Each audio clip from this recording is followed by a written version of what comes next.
Here we have the Rust client for Qdrant, which is a vector search engine.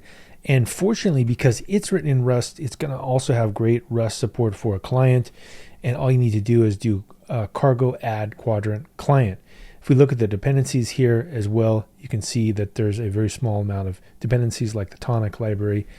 And in order for us to use this, all we need to do is to clone the repo first and then also run this so that we can get the backend working as well. So what I'm going to do is I'm going to first double check that I have the path to this repo. So if I select code, you want to clone the HTTPS repo.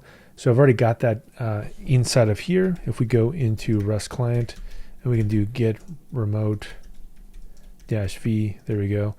And now once I'm in here, because it's a cargo project, I can actually easily run the client by the example, which I'll show in a second.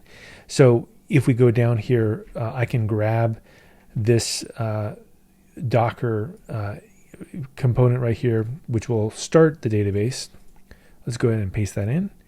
And you'll see here that it says Docker run, and this is going to get this thing running locally inside of GitHub Codespaces. What's really cool about GitHub Codespaces for this kind of stuff is that you can actually launch this right here. And in fact, if I wanted to, I could also, look at the dashboard, all kinds of stuff, if I needed to look at more things. But in my case, all I want to do is just dive right into the client, and it's pretty easy with a Rust project because all I need to do is do the example syntax. And so how do I do this? Well, we can look at the code first, which is in examples.search.rs, which is you have the client here. We have a main function, which is asynchronous because it uses Tokyo, and it has the async keyword here.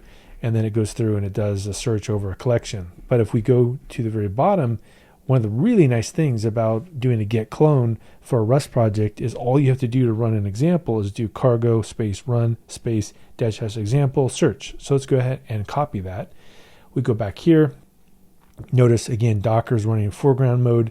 We can go to another terminal, just paste this in, and now we're actually going to be able to run that query. So you can see over and over again, we're doing this query, and all it's doing is actually using the local Docker interface here, and it actually has a Actix runtime as well, and it's listening on HTTP. So in order to get the Rust client going for Qdrant, pretty straightforward. Clone it, run Docker, do a cargo run example, and you're good to go.